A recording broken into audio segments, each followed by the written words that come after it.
O tema de hoje é Revolução Industrial, certo? Vamos fazer uma parte introdutória, ok? Muitos produtos que nós utilizamos, né, no dia a dia são resultados de processos industriais, desde, né, produtos simples até os mais bem elaborados. Tudo isso é resultado da Revolução Industrial.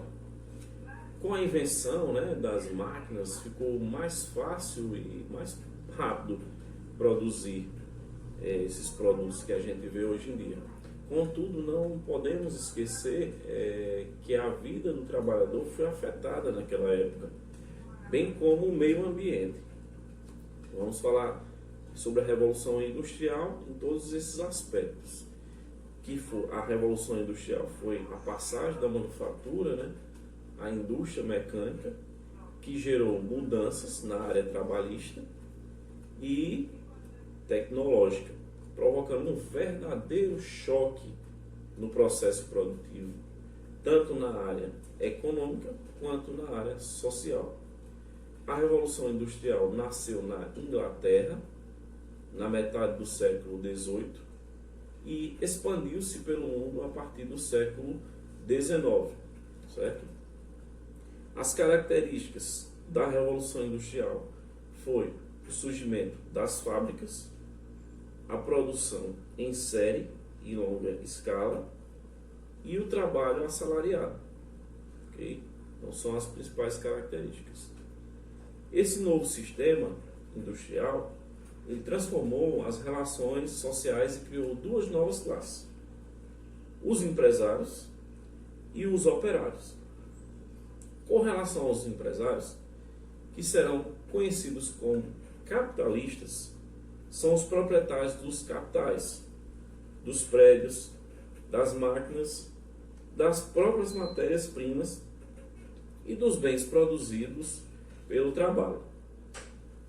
Com relação aos operários, que são conhecidos nesse cenário como proletariados ou trabalhadores assalariados, certo? Desculpa, como proletários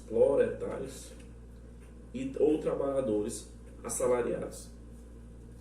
Esses possuem sua força de trabalho, né, a mão de obra, e vendem aos empresários para produzir mercadorias em grande em troca de salário, certo? A Inglaterra, ela saiu na frente, certo? Com relação à Revolução Industrial. Os fatores que colaboraram para que a Inglaterra fosse pioneira, né, nesse processo industrial são eles. Ela possuía grandes reservas de carvão mineral, que era a principal fonte de energia na época para movimentar as máquinas e as locomotivas a vapor. E em seu subsolo, né, os ingleses, eles possuíam grandes reservas de minério, de ferro, e a principal matéria-prima utilizada nesse período, que era realmente o minério de ferro, certo? A mão de obra disponível em abundância, desde a lei dos cercamentos de terras, né, também favoreceu a Inglaterra. Vale ressaltar, minha gente, que havia uma massa de trabalhadores procurando emprego nas cidades inglesas do século XVIII. A burguesia inglesa tinha capital suficiente, né, para financiar as fábricas, comprar matéria-prima e máquinas e também contratar empregados. O mercado consumidor inglês, ele por si só, ele favoreceu a esse pioneirismo, né, porque contribuiu fielmente. Com relação às máquinas, o primeiro ramo industrial a utilizar máquinas foi a área de fiação e tecelagem, que era trabalhada através do algodão. O algodão, como eu falei, era relativamente barato e vinha, né, dos Estados Unidos e do Oriente. A tecelagem, né, que era através da máquina, que ela ofereceu grande atração ao empresário inglês para aumentar o capital, né? Então ela tinha uma produção em média escala. Vamos falando, né, no decorrer e no desenvolvimento tecnológico. Uma das características disso seria o transporte e máquinas. A locomotiva, né, que foi um dos avanços mais significativos nos meios de transporte, e os teares, que revolucionaram o modo de produzir. Aí falando na questão de transportes e máquinas, né? Aí teve a substituição do homem pela máquina, que gerou, né, milhares de desempregos, certo?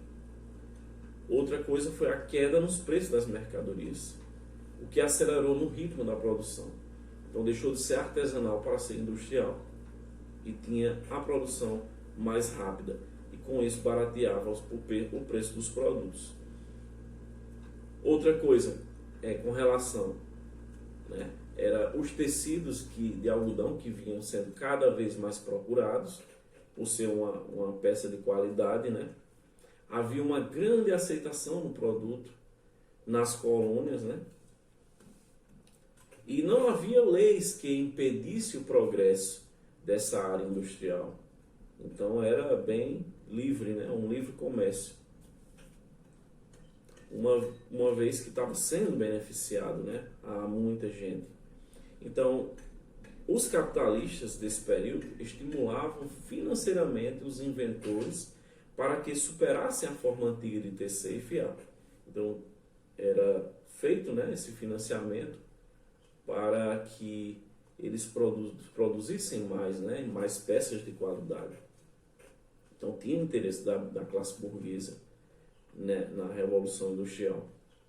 E nesse cenário que um carpinteiro de nome James inventou o spinning jenny, que era um tear mecânico, né, que trabalhava com mais e mais produções em pouco tempo.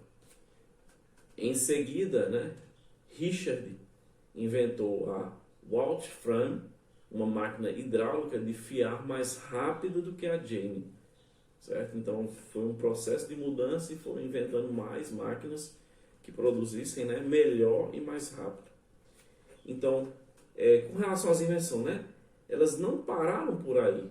Em 1779, Samuel Crompton criou uma máquina que fabricava fios resistentes e finos para tecidos leves. Então, mais invenções apareceram.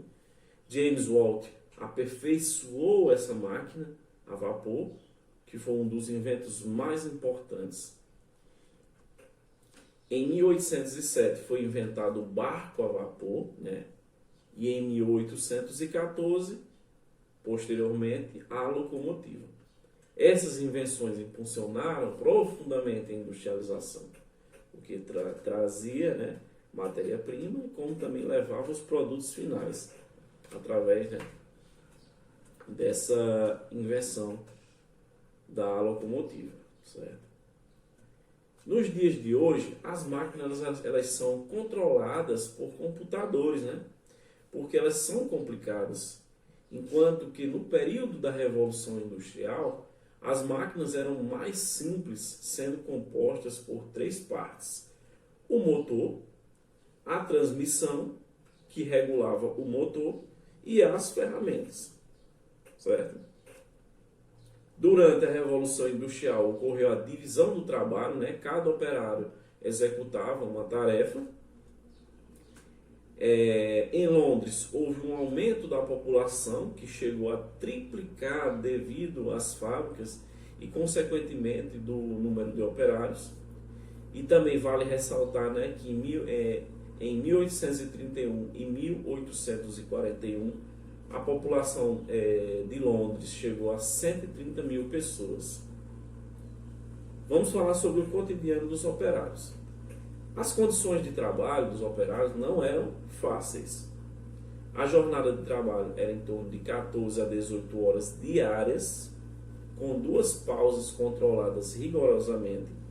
Os horários eram impostos por meio de multas e ameaças, se você não cumprisse.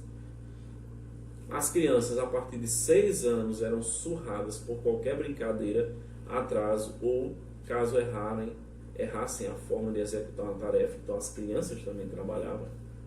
As mulheres e crianças recebiam menos da metade do salário de um homem, por isso eram a mão de obra preferida dos patrões, né? Porque pagavam muito pouco. E com relação às leis trabalhistas, na Inglaterra não havia lei trabalhista, né? Não havia direitos sociais, não tinha descanso remunerado, não tinha férias, não tinha aposentadoria, não tinha licença maternidade, nem paternidade, nada, nem licença para tratamento de saúde, não havia seguro-desemprego, não havia 13º, não havia seguro-acidente, direito de greve, não havia hora extra com adicional, enfim, não havia FGTS, entre outros, né? Então, não tinha realmente nenhum direito, certo?